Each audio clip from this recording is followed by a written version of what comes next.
This is Brazos Valley Vets, an archive visit with a military veteran from the Brazos Valley. Now, here's your host, Tom Turbyville. Brazos Valley Voices is very proud of its relationship with the Brazos Valley Veterans Memorial. It's tucked away in College Station's Veterans Park and Athletic Complex at 3101 Harvey Road. It's a hidden gem for sure, a 12-acre site dedicated to veterans from our nation's major wars. The Brazos Valley Veterans Memorial includes life-size statues, a wall of honor, interpretive panels, and memorial sites. It was chartered in 2000 as a nonprofit corporation. The Brazos Valley Veterans Memorial is supported by generous community residents, organizations, and partners, including Brazos County and the municipalities of Bryan and College Station. The Brazos Valley Veterans Memorial's all-volunteer board of directors proudly contributes their time and resources to salute our veterans.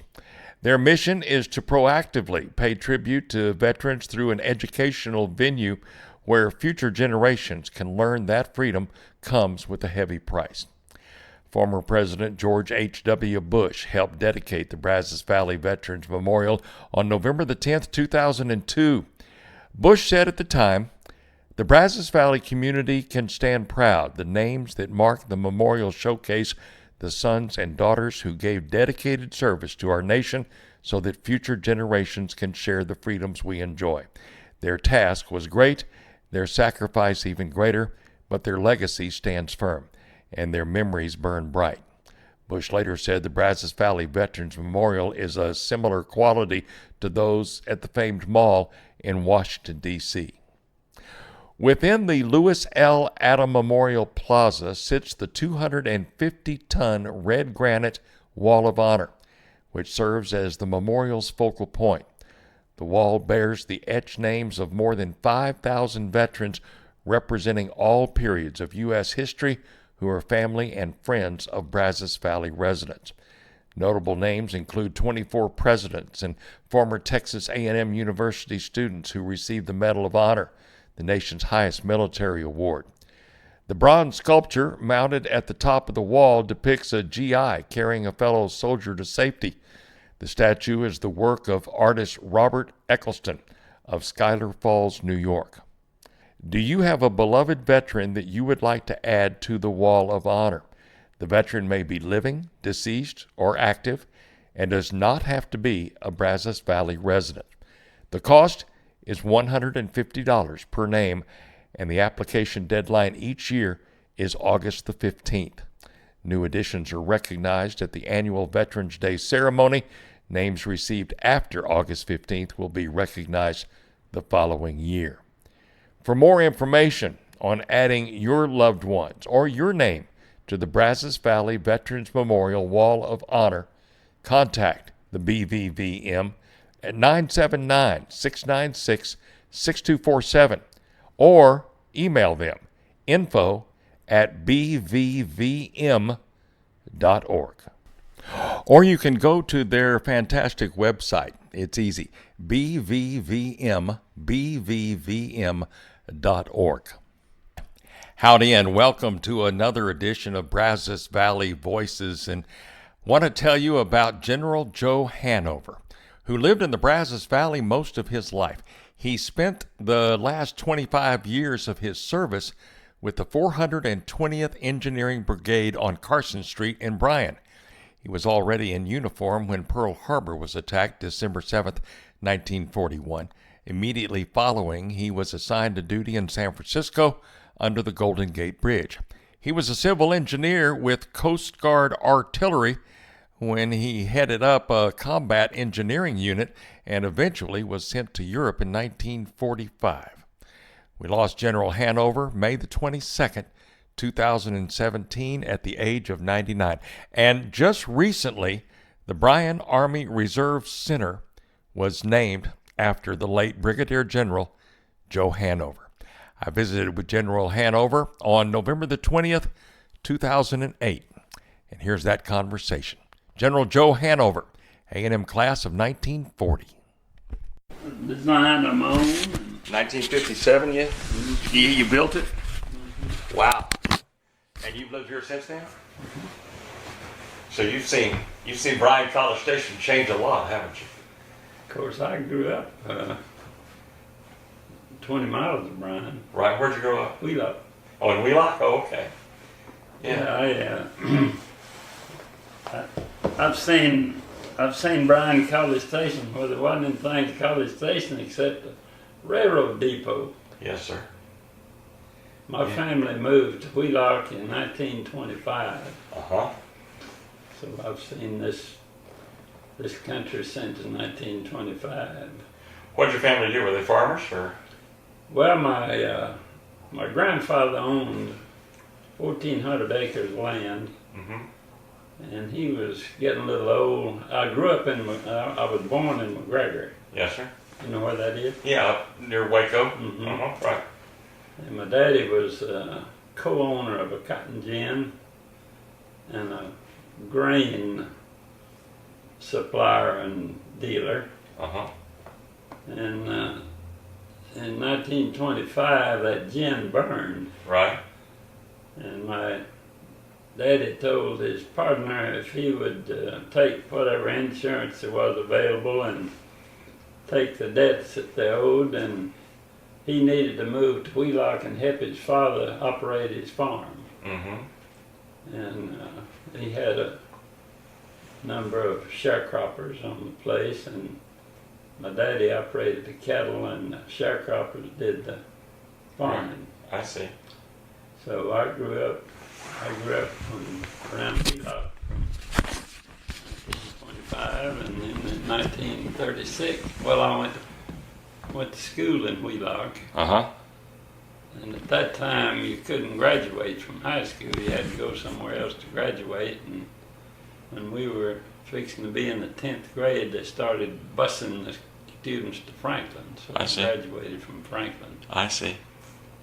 And in 1936, I went to start A&amp. I couldn't afford to live on the campus because of the times. And my grandfather had a 1928 Chevrolet, and he told me if I could keep that Chevrolet running, I could use it and I could commute.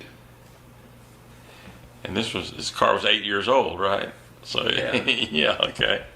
And there was always several people working at A&M or going to school, and so I'd carry a whole carload, and they'd help me with my expenses. I see. Yeah. So I commuted 4 years back at A&M. Worked on the campus. Worked for the landscape department. Really?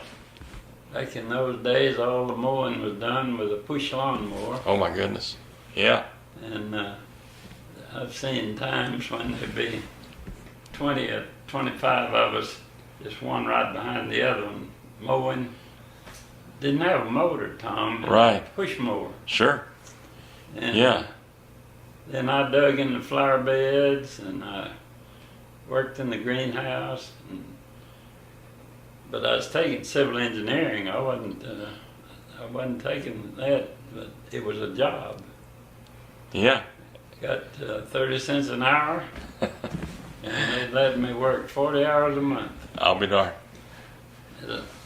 That is $12. Right.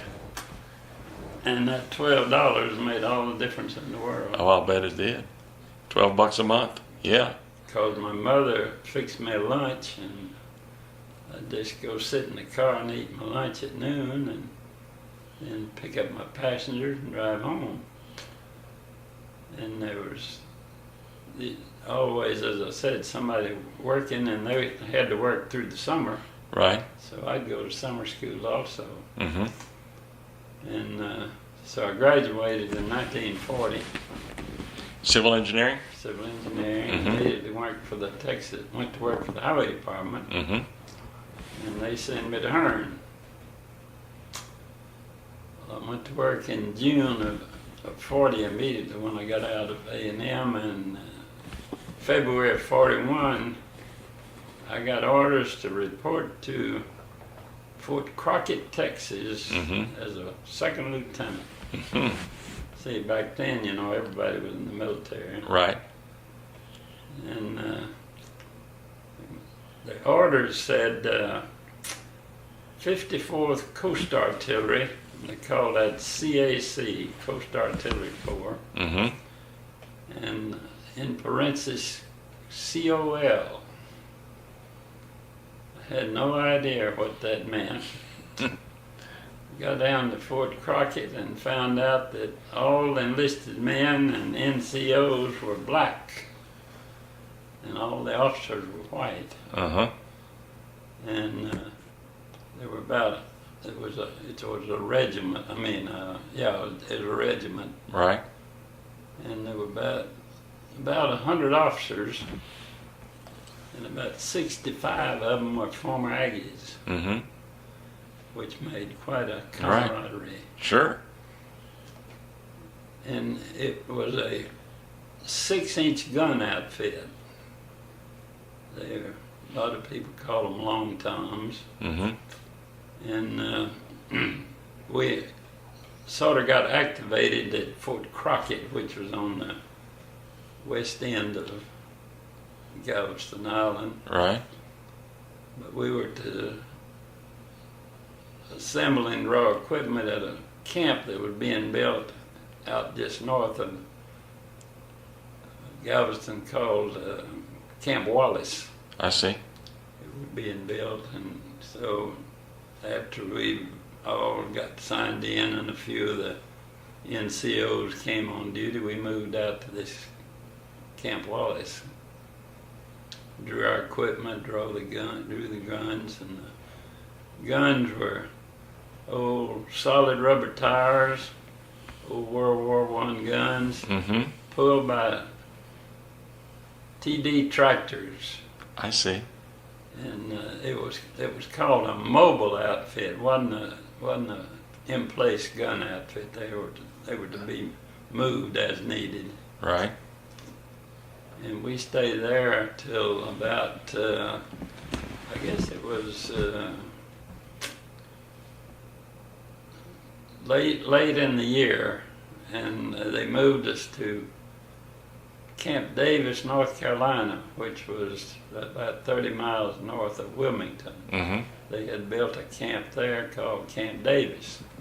And this was 1941, so we're...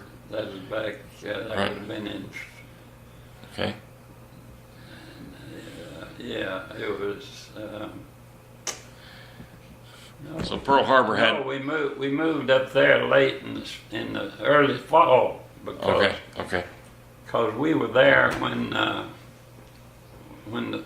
they struck Pearl Harbor. Okay. So we were at Camp Davis, and the idea was possibly to use, there were subs showing up on the East Coast, Mm-hmm.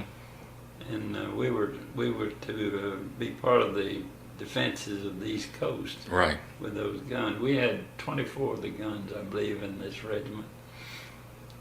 And we were only there until about early next spring, and they decided that California was the most vulnerable Mm-hmm. due to the Japanese. So we were moved to California. We had some guns at San Francisco, we had some at Santa Cruz, we had some guns at Monterey, at San Luis Obispo. We were all the way from San Luis Obispo to San Francisco. Mm-hmm. Sort of interesting, we had some guns right under the Golden Gate Bridge. Really? And the purpose of that was the harbor defenses of San Francisco had these long-range big guns up high, and they couldn't shoot right down here. Mm-hmm. So a ship could come in underneath those big guns. Right. So they put our guns right down under the Golden Gate Bridge, so that if some ship came in under where those guns could shoot, then they'd be a target for us. Right. I see. So we were very unusual to have guns right under the Golden Gate Bridge. Right. Then see the cars going across.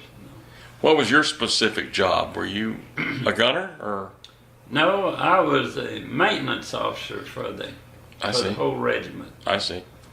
My job was to supervise and keep running all the vehicles and tractors and so forth. Mm-hmm. Of course, each battery and each company had their own maintenance people, but I was the regimental maintenance officer. Okay.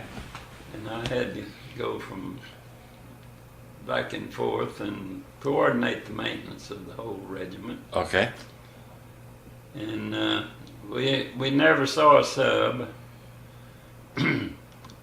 One of the gun batteries was in St. Louis Obispo, and the battery commander one Sunday morning about 7 o'clock thought he saw a sub coming in, and he fired at 7 o'clock on Sunday morning at St. Louis Obispo, and I think he woke up everybody in town because those things did make a racket. And we had target practice a whole lot, and I had the job of supervising the survey crew that laid in the guns. Mm-hmm. See, the way guns shot out into the ocean like that was by triangulation.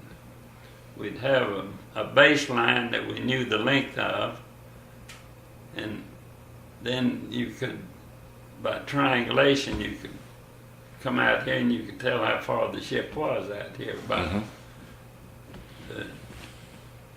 Are you a mathematician? Not much, but I understand what you're saying, yeah. The two sides of right. the baseline, you could tell exactly how far out they were. Right. So we'd have to measure in the baseline and then put the guns there, and that way they knew where to fire. Right. And I also had the job of making a target to pull out there some 10 miles out so we could pull and they could fire at this moving. It was a floating target. Mm-hmm. A boat would have about 1,000-foot cable, and he'd pull that thing and then they'd shoot. That's the way they had target practice. That's That was another one of my duties. Yeah, okay. Okay. And we stayed there until 44. It was, if you had to have war duty, it was pretty nice duty. Mm-hmm. You know, the only problem was, of course, it was totally blacked out at night. Right. If you had any kind of light shining out a window, there'd be somebody bumping on your window, mm-hmm. telling you to cut that light out. Right. But you couldn't. Towns were just black dark, no light whatsoever. Mm-hmm. If you had to drive an automobile at night, it had a light called a blackout light. It had a little slit in the light so that at least the car could see you coming. Mm-hmm. Mm-hmm. You didn't do much driving right. or any other time because of gas rationing. Yes, sir. So in late, probably I guess the fall of 44, they decided that the Japs were not going to make an invasion. Mm-hmm. So these artillerymen were, the unit was disbanded and they made combat engineers out of them. Mm-hmm. And I took one of the battalions back to Camp Rucker, Alabama. Took 400 and something men on the train and took them back to. What rank were you now? Captain. Okay. Took them back to Camp Rucker, Alabama, mm-hmm. and I was relieved of those people at that time, and mm-hmm. I told them I thought I ought to be back in the Corps of Engineers, and applied to be, my commission changed to Corps of Engineers, and they sent me to the engineer school up at Fort Belvoir. And when I got back from that, then they assigned me to an engineer maintenance company, mm-hmm. a company of 185 men. We repaired maintenance on bulldozers and motor graders and power plants and any type of engineer equipment. Mm-hmm. We had mobile trucks that had all this equipment in it, had power plants to run the milling machines and Right. all the equipment that they needed to repair equipment. But when they assigned me to it and I got back from the school, I had a 2-month sailing day to go to Europe. I see. Didn't know a soul in the company, officers or men. So they were already getting ready to go. And we finally packed up, and in February of '45, we sailed from New York. We went up to Camp Kilmer in New York. We're there for 3 days, and took us by boat over to Pier 31. I remember what the pier number was. We loaded at night, almost in the dark. Cold, man, it was cold in New York. We went from Camp Kilmer over to the pier in an old automobile ferry. I see. And they put sheets, big sheets down each side to try to cut the wind out. But man, it was cold. Oh, man. All of the buoys were frozen, and How long a trip was that? several hours. Wow. Several hours. Yeah. We got on that ship, as I said, this was in February, and it was good, nice and warm. That was, even though we were going to war, it was glory.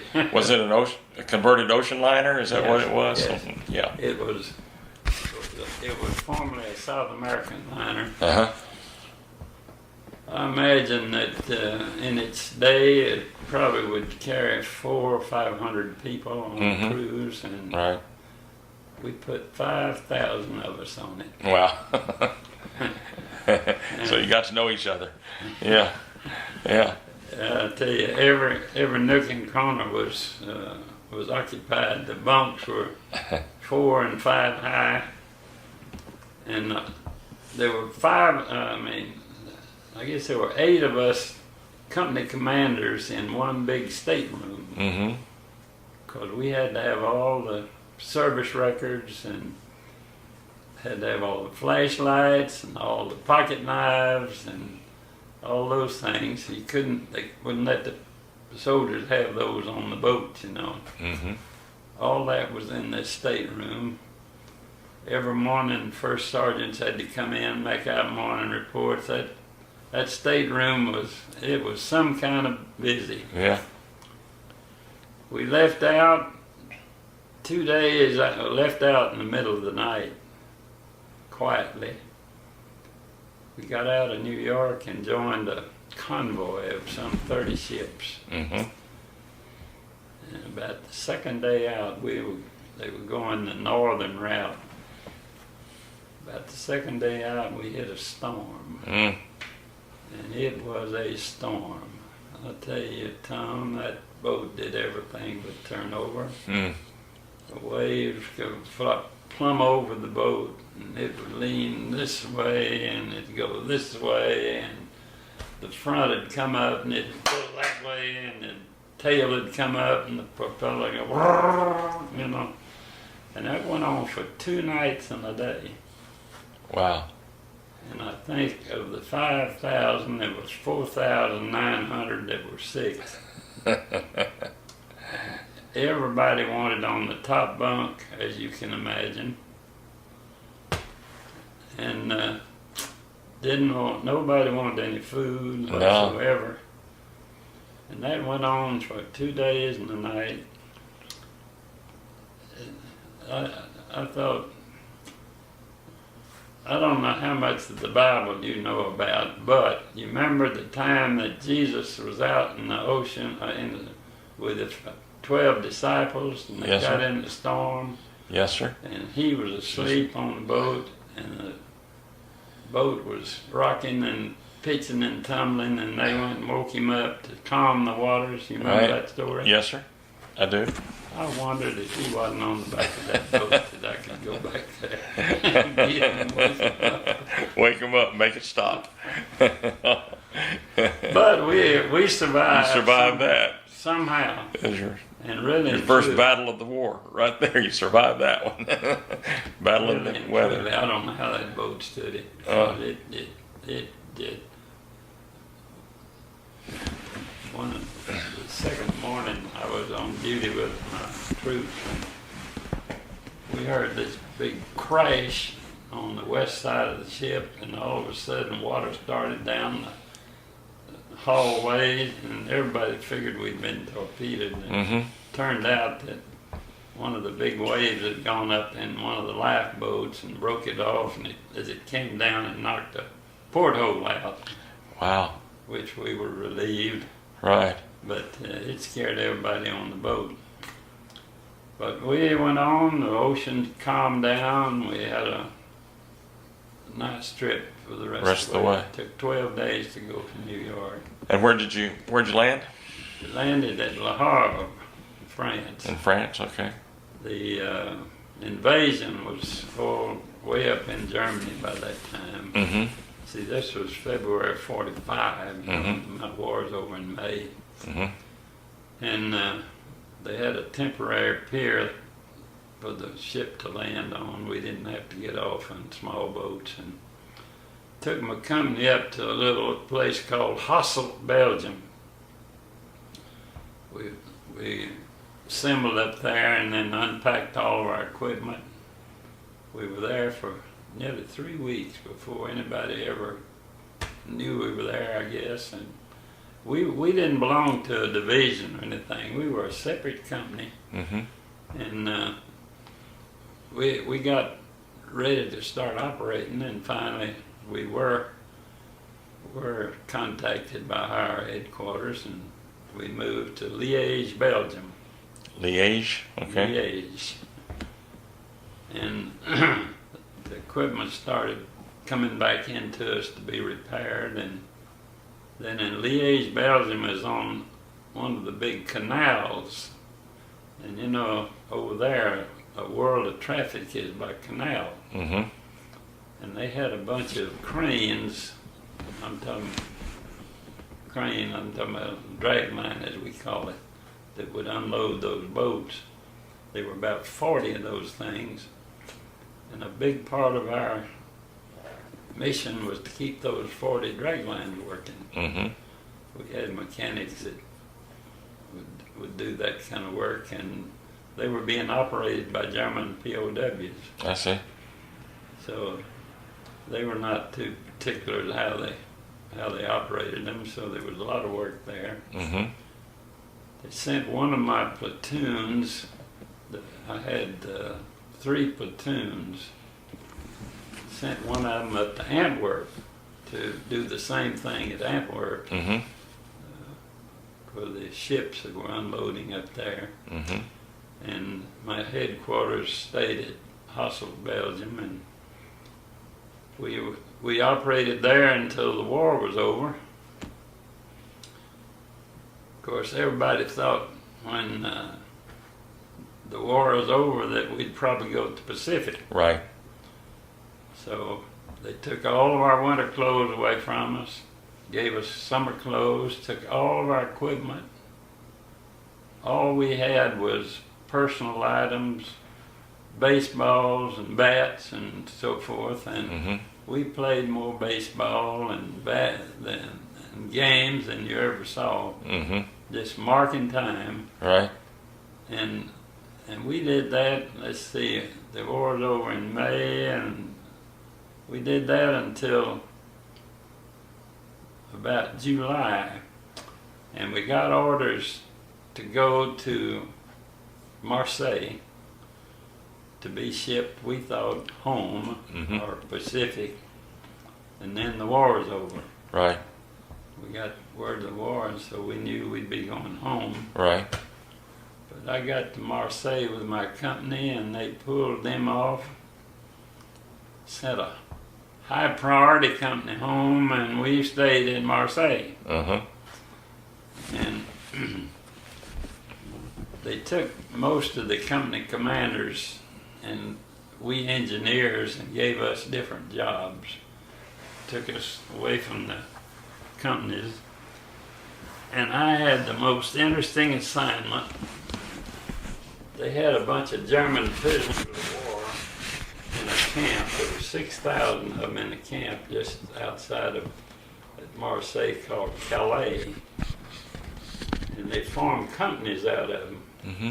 250 Germans in a company, and signed an American engineer officer to the company.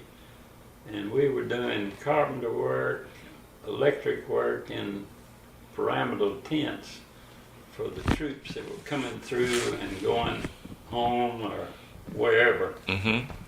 And so I commanded 250 Germans in a company for 3 months. How about that? Which is the most unusual assignment for an engineer officer. Right. But that really was a pretty interesting assignment. And what were you doing? What were you making? You were. Well, they had tents set up, and they were putting wood floors in them, putting electric lights. Okay. For the interim time that the troops were coming through and I see. Going on to Marseille and shipping out. Right, I see. Did that for about 3 months, and then they relieved me of that duty, and we didn't do anything for 2 months. I just traveled all over Europe in my Jeep. Yeah. Went to different countries. Went to Switzerland. Went to Italy. Just get in a Jeep and go. Right. So then in February, I got orders to come home. I see. So I got back home and went back to work for the highway department. This February of 46? 46. Went back to work for the highway department in April, I guess it was, of 46. Right. In Hearn, right where I left. Yeah. Worked in Hearn there for 11 years. And then 51, I guess it was, or 52, I joined the Engineer Reserve. 420th Engineer Brigade. Right. Now, when you came home, were you still? What rank were you then? Were you? I got a discharge as a major. As a major, okay. And I don't know whether you're familiar with the 420th Engineer Brigade. That was on Carson Street, the armory. Sure. Well, I joined that. Stayed in that for 25 years. Went up through the ranks. I stayed a major for a number of years and was promoted to lieutenant colonel. Stayed that for only about 3 years. I was promoted to full colonel. When I was promoted to full colonel, I had to get out for a while because there wasn't any slot. So to give me a job, they assigned me to command an engineer group in Dallas. So I commanded that engineer group in Dallas for a year. And at that time, then the slot opened up, and I came back to Bryan, to the brigade here.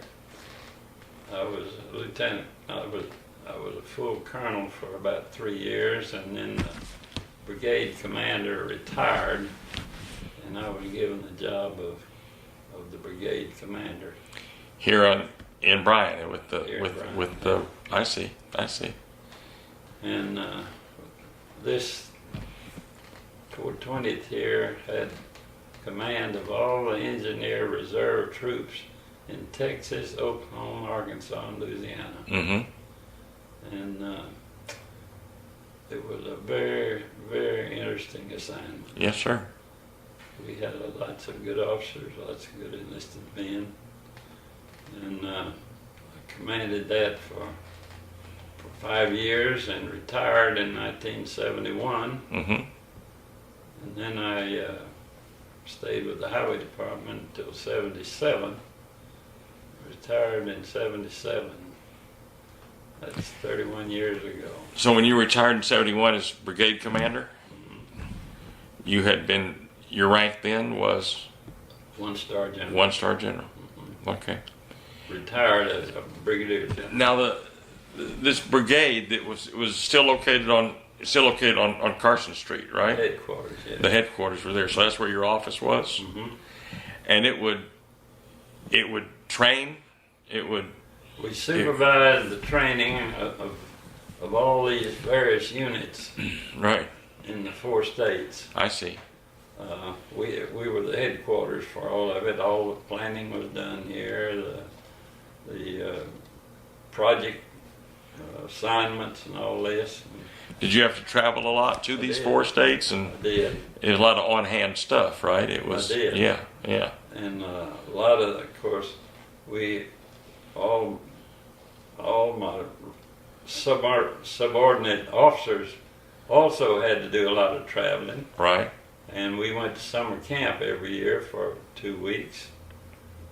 And I tried to visit all of my subordinate units in the summertime at least a day or two for each camp that was operated. Right.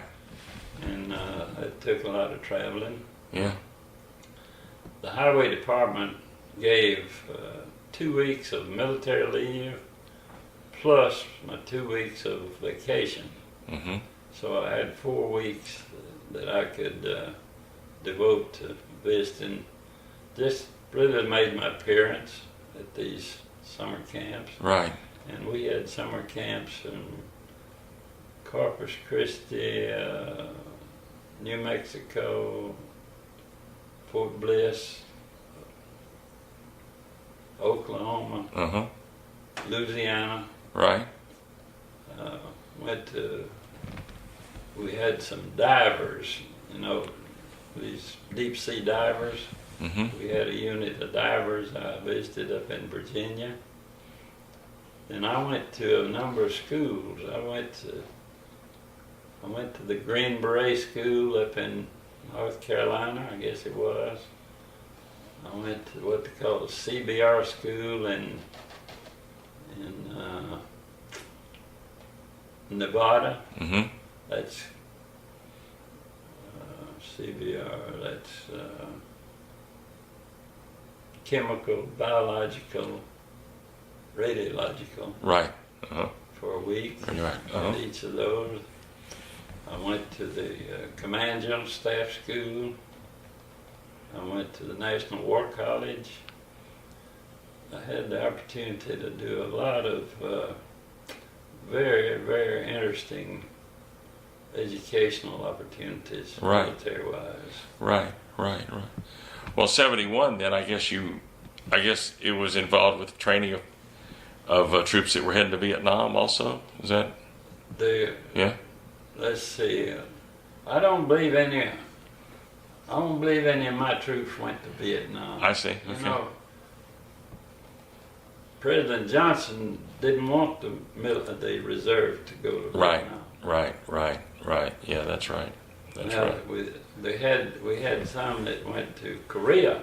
Yeah, Ahead of that, Yeah.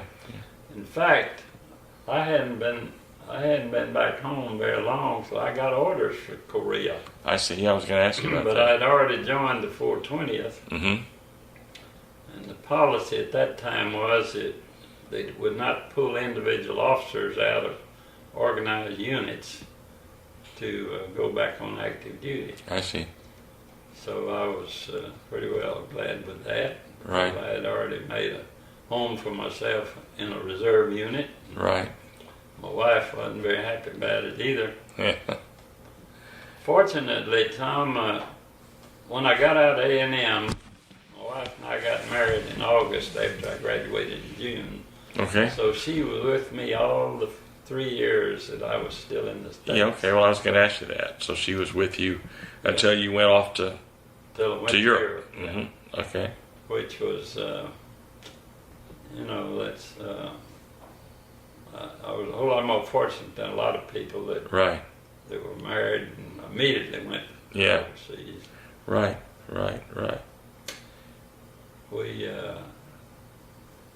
We were in California about, I don't know what part of my tour out there, but she kept telling me we ought to stay out there after the war. I sort of like California.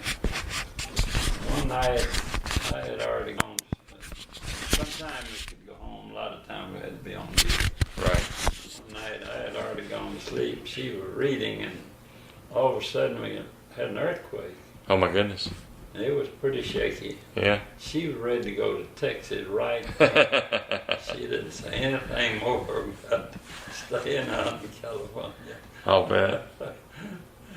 I'll bet. What was your wife's name? What her name? Lucille. Lucille? She was a Scasta. Oh, okay. You know, there are lots of Scastas around here. Right, right. She was from Wheelock also. I see. She and I started in first grade together. Really? Went all through high school. When we graduated, she went to Waco to business college, and I started A&amp.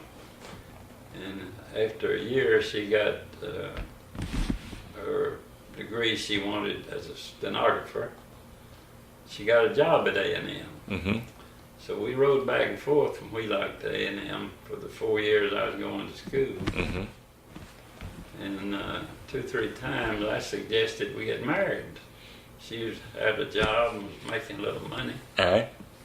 She told me whenever I got a job and a degree, she'd think about it, but not until. Yeah. So I graduated in June, and she thought about it 3 months and said it was okay. So we married 3 months after I graduated, went to work for the highway department. And how long are you married? 2 weeks, she's been dead now 5 years. 2 weeks before she died, we'd been married 63 years. I see. I see. She died 5 years ago, August 24th. I see. And children?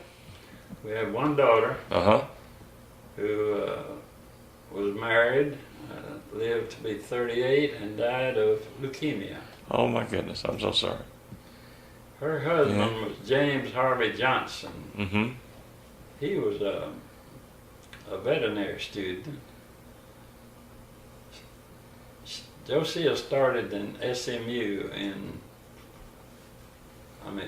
her college work, I can't think back, about 64, I guess. Mm-hmm. And did real well at SMU, but she didn't like it. She was too much of an Aggie. And her roommate was going to move to Austin, to Texas, and she asked me about moving with her roommate, and I told her, I said, well, I just don't want you to lose a lot of credit. As far as going to Texas, that's all right, you know, if you couldn't go to A&amp. Right. So she went over there about a year and a half and met this Aggie that she later married, and they were either over in Austin on the weekend, and she was over there, or he's over here, right. You know, and finally she asked me, said, how about me transferring to A&amp? And I said, well, you know, it's not open yet. And she said, well, I hear some girls going to A&amp. So I went to Mr. Heaton, who was a registrar, and I told him I heard that they were letting a few in. That was when Mr. Rudder was here. You know? Right. So Mr. Heaton said, take this form and fill it out. And I looked at it, and it said, wife of a student, daughter of a professor, and there was a half a dozen things there. I said, well, she doesn't fit any of those. And he said, well, just turn over on the back and tell me why you want her to go here. And I said, well, I'm paying taxes on the school, and I said, we live close, and she wants to practice teach, and I said, I just like for her to go here. And he just liked that. He said, it's okay. Took her in. That was in 68, I guess. Yeah. When they were just very discreetly. Right. Yeah. So she graduated A&amp with a degree in language. I right. It was.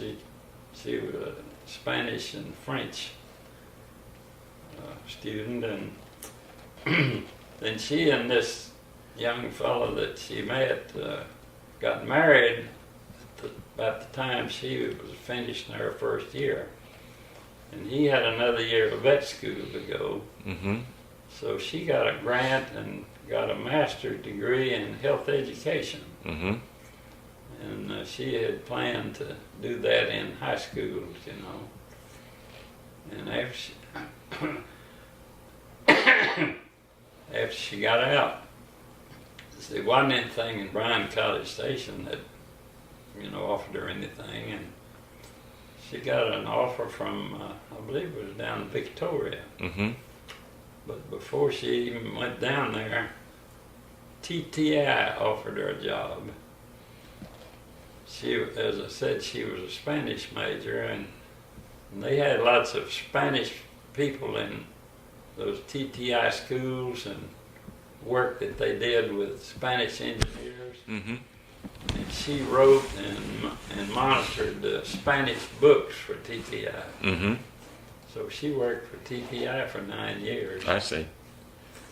And then this young man that she married turned out to be a very accomplished wildlife artist. He did these? All this stuff is his. Mm-hmm. All the pictures around my breakfast room in there, I got to be very, very good at it. And yeah. After he was doing pretty well at it, she retired from TTI and started promoting and selling his artwork. I see. And we're doing extremely well with it. And so I framed all their pictures for him. Mm-hmm. I'd retired, you know. Right. So we had a sort of a thing going. He did the artwork, she did the promoting and selling. Right. And you did the framing. Pictures for him. And you sold them. And she sold them. I'll be darned. But she contracted, I don't know how you contract, but she developed Leukemia in '83 and lived till March of '84. I see. She was only sick to her knowledge for 1 year. She may have had some parts of it beforehand. Yeah. But she's the only child we had. Well, is your son-in-law still alive? Yes. Where does he live? Well, he remarried. Right. He remarried a vet, Mm-hmm. Alice Wolf. I see. And they lived here for several years, and I understand that, and when I say that, we never see him. Right. Or no connection. Mm-hmm. He and his wife bought a big place up close to Hearn, and I think they both retired now. I see. And I see. got a piece of property up there. But So they had didn't no have children. They didn't have any children. No children. I see. So I had 2 brothers and a sister. Mm-hmm. Both my brothers are dead. They were between me and my sister. Mm-hmm. And my sister lived in Port Arthur ever since she got out of Texas University. She graduated in '52 from Texas and went to Port Arthur as a school teacher. Mm-hmm. And lived down there for 50 years. And her husband died about 7 years ago, and she had 2 children living in Dallas, so she moved to Dallas. So. And she's still living there? She still lives in Dallas. I see. I visit her Yeah. fairly regularly, and she visits me. Right. In there. Right. So we're the only 2 of the family left. Well, what do you do now? What keeps you busy? Well, just before I retired, she was looking for something to use for an art studio. Mm-hmm. They lived over on Carter Creek, and she and he came through Hearn one day and saw the old Railway Express office up there. Mm-hmm. I don't know whether you old enough to remember Railway Express or not, but yeah, sure. Uh-huh. all of the everything used to go on the train, you know, Right. packages, mail and everything. And Right. every depot had a railway express office. Mm-hmm. So there was one there in Hearn, and she saw that, and she came running back to me and said, "Go buy that thing and bring it down and put it in my backyard for a studio for Jimmy." I said, "Joseph, you can't put that thing in Bryan, Texas." And in 1967, I bought 100 acres out west of Snook. Mm-hmm. Well, things flopped back and forth, and finally I went up to Hearn one day and found out that it didn't belong to the railroad anymore. It belonged to Mrs. Pino Perron. And I asked her, it was not being used for anything except storage, and I asked her if she'd sell it. She said, yeah, she'd sell it. So I said, well, if I can find a mover that'll move it, would you sell it to me? Yeah. She said, I've been trying to sell it, but nobody figured out how to get it out of Hearn. Uh-huh. So I did. I found me a mover, and he came up, and we looked at it, and we decided how it could be moved. And so I bought that thing, and we moved it out to my farm. Uh-huh. And I worked on that thing for 3 years and made a living house out of it. I'll be darned. And then I got a finished carpenter to do some cabinets and little finery work, and we got a living house out there. I'll be darned. And we used to go out and stay 2 or 3 days, and being retired, you know, it didn't have to be weekends. And right. so he was going to make that his art studio. Mm-hmm. Well, we decided that that wasn't going to be too good, so he built a little 800 or 900 square foot art studio right behind my building out there. Mm-hmm. It's heated and air conditioned, and he used that for all the time until her death. Right. And after she died, he painted for a couple of years, and he didn't have the personality to sell or contact people or whatnot, so he quit. Yeah. And got a job, got a position with the vet school. I see. So he was there. So is it still out there at Snook? And oh yeah. And you go out there and you need to see it. Tom, we got a beautiful place out there. I made that living house out of that, and I've got his little house out behind that we call a guest house. I built a 4-car garage out there. We got a 12 by 18 storage building. Wow. How often do you go out there? I was there this morning. Yeah.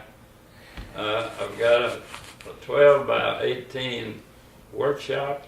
Yeah. It was my frame shop where I built frames.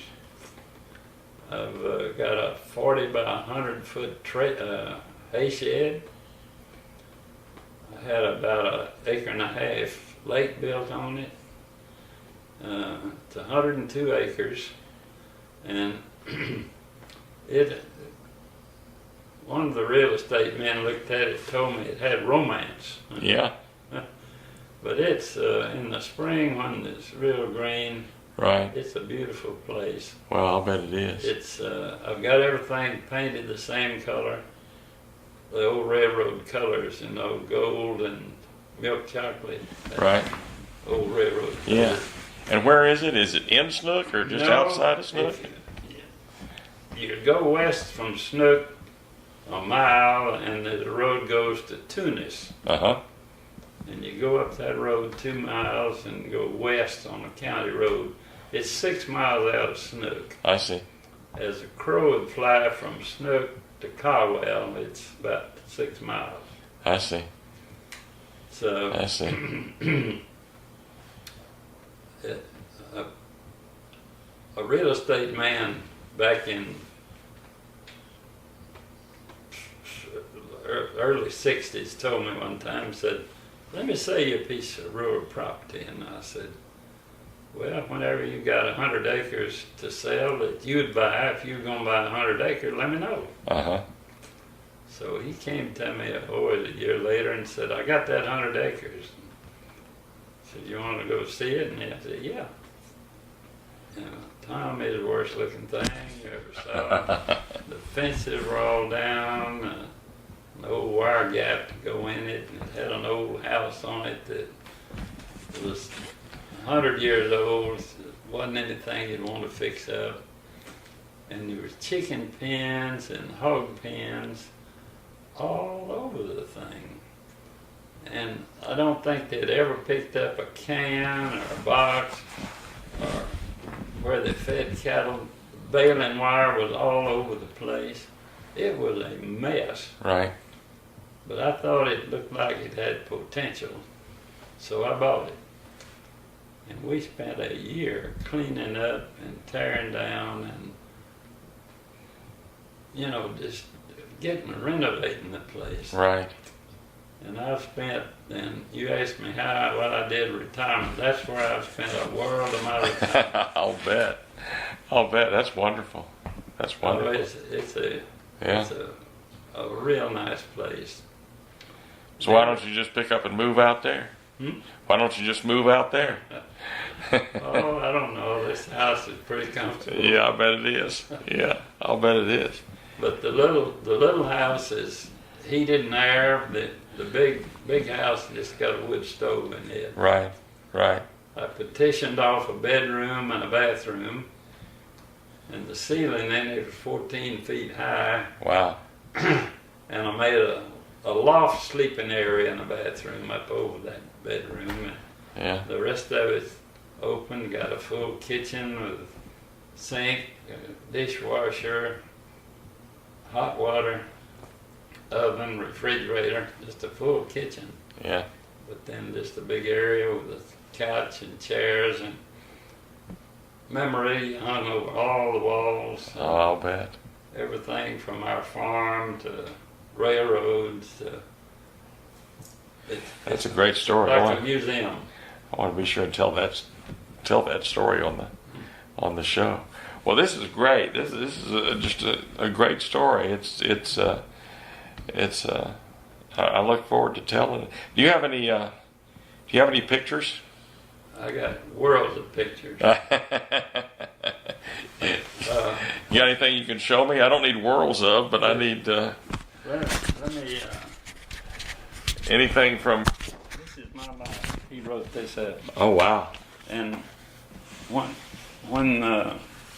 they had my 90th birthday up in Dallas, a fella took this book and they extracted that out of it, and totally unbeknownst to me, I have a maid here that works 5 days a week, and she slipped this thing out and sent it to him, and he took it out of there. But that old boy wrote this entire thing with my whole life, and it didn't cost me anything. And let me look at it. I won't take it from you, but that's just Terry Anderson did it. I don't know where he got that grant, but he got that grant right at the life of all Aggie.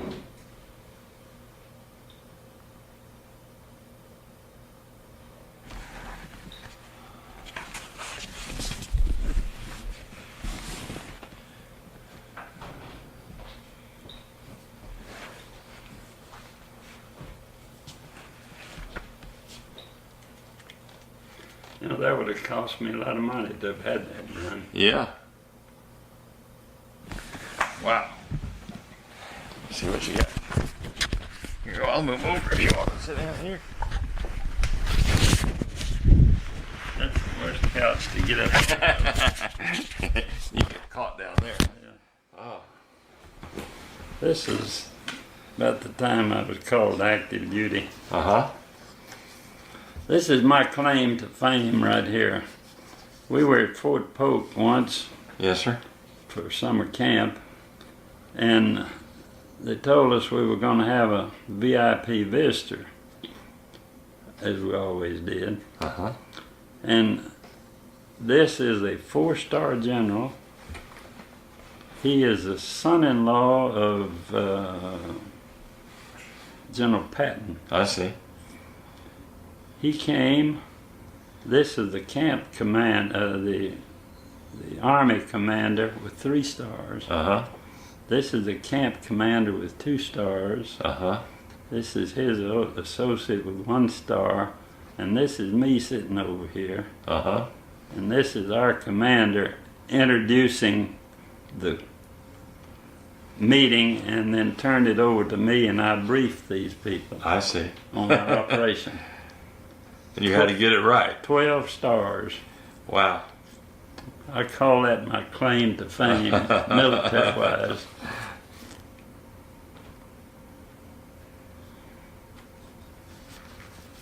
'63. So that was here. Fort Polk. I went to Fort Polk. Louisiana. Okay. We were on 2 weeks of duty. I see. I've even got my original orders to active duty. Well, you got it all.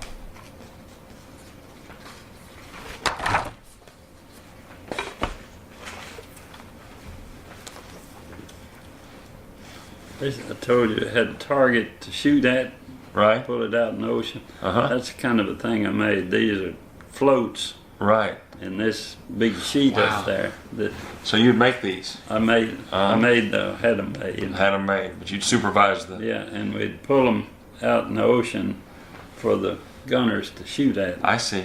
Somebody hit that one, see it? Right. These are various pictures of our activities. Is this you, or is this? Yeah. That's you, Lucille. Mm-hmm.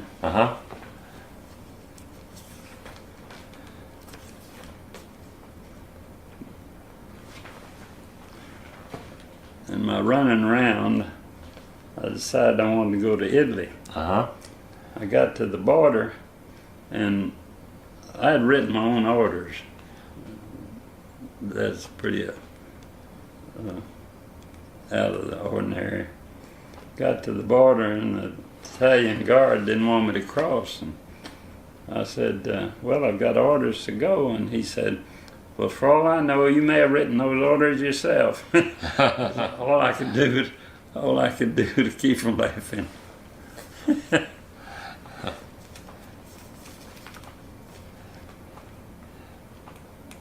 These Are you in this? Mm-hmm. I think maybe that might be me here. Was that you? And Yeah, it says email Undersecretary of Defense. yeah. No. No, that's Lieutenant Collier, it says. Yeah. I'm in there some one of these. This is me up here. This is you here? Yeah, briefing. This is 2-star general. Right. Oh, so that's from that. Yeah, I like that.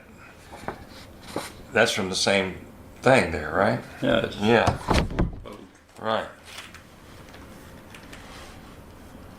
Here I am again. This is a 2-star general here. I was a lieutenant colonel at that time. We were on summer camp. Right. This was a, I don't know whether,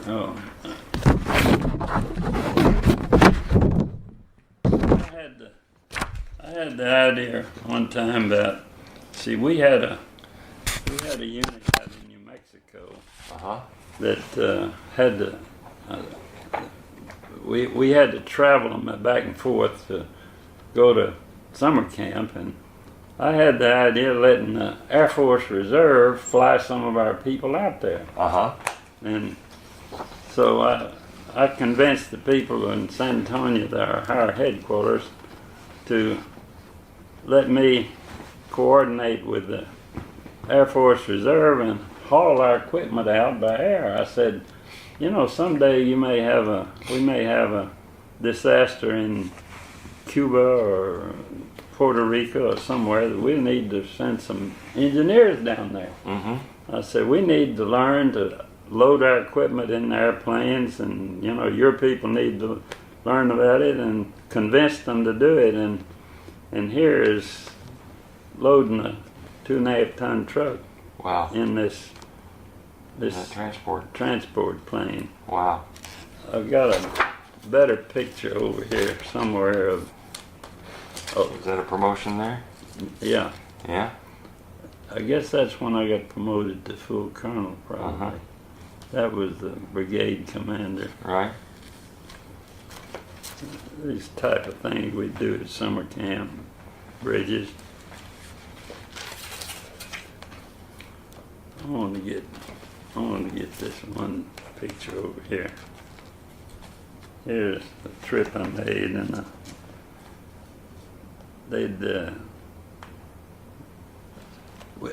we got involved with one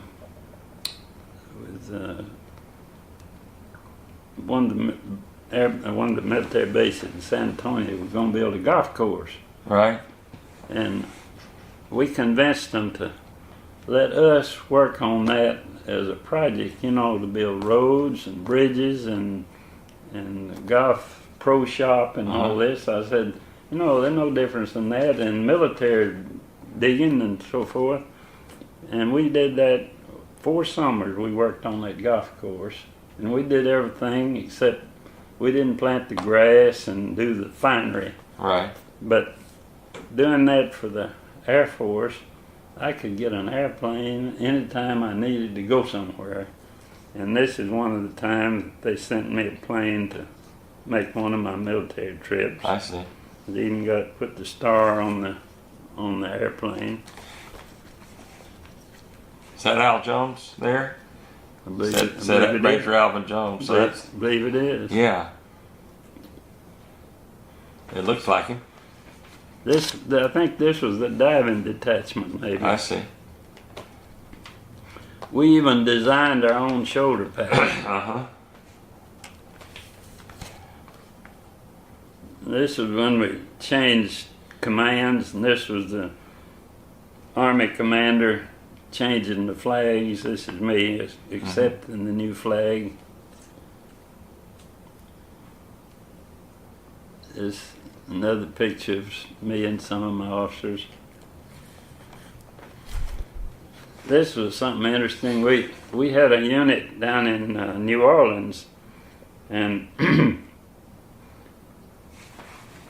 there was another unit just like ours down there, and we had a better record than they did. And the Army commander told me once that they wanted us to go down and spend a weekend with that outfit down there and see something that could rub off on them, so to speak. Anyhow, we went down, and the commander down there was some politician in New Orleans, and Louisiana is so full of politics. And they were having a horse race down there that weekend, and he managed to get the horse race people to name one of the races as the Army Reserve race. And my wife and I went down and presented the winning jockey with his trophy that day in New Orleans. How about that? This is the picture I wanted. Wow. This was down in Corpus Christi. We were loading people and equipment in those planes and flew them to New Mexico for summer camp. Wow. I had a very, very enjoyable military tour. Where this was. 71. Oh, a football game. This is the Corps March in? You in the reviewing stand there? Yeah. I've had that privilege several times. Right. The commandant out there has invited me several times to be on the reviewing stand, and that's a pretty good honor, you know it? Absolutely. This was our chaplain. I was pinning some promotion on the chaplain.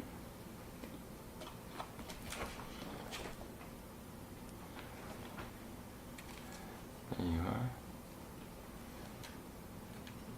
McCaffrey.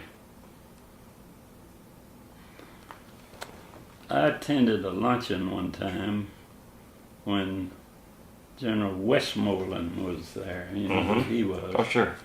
The commander in Vietnam. And he sat right across the table from me, and I had quite a chat with him. Right. I've got a note here for every day that I was on active duty. Wow. And where I went and how long I was there. From the time I joined the reserve till the retired.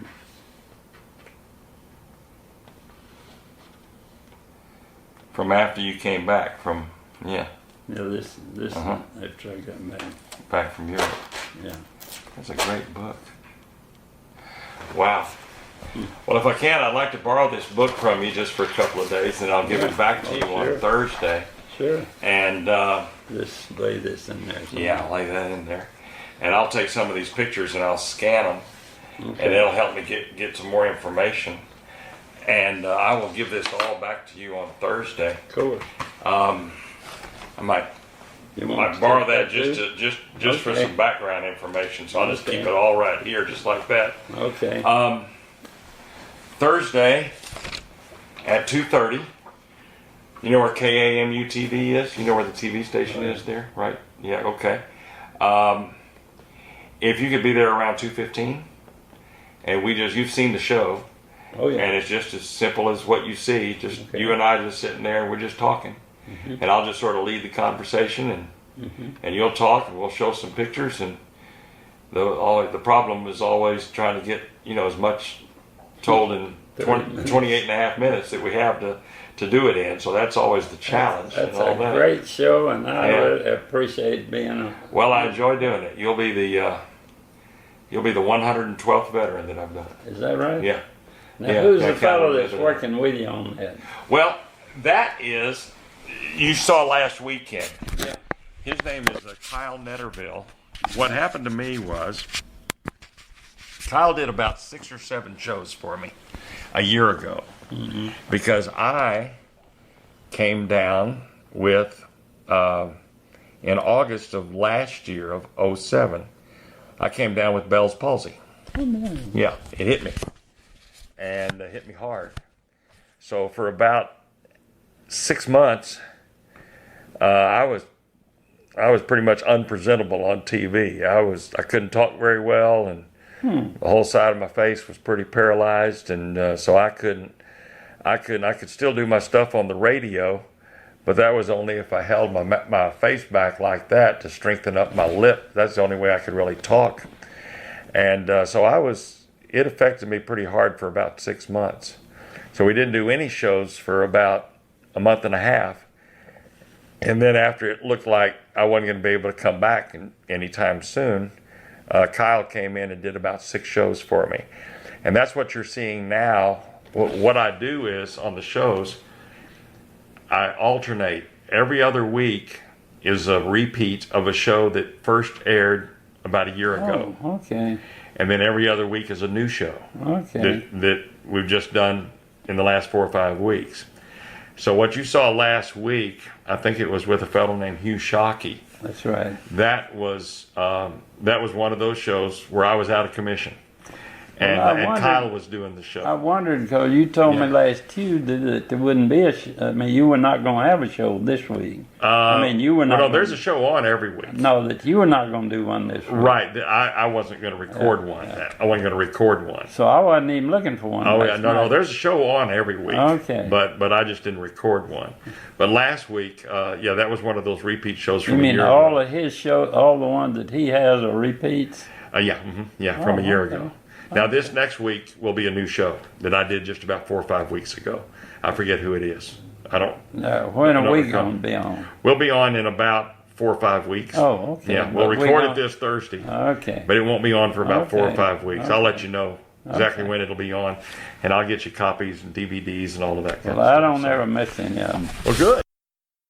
Most of the veterans that I interviewed and I met them, and it was an honor, but then we didn't stay in touch a lot after that. But General Hanover was different. He became a true friend.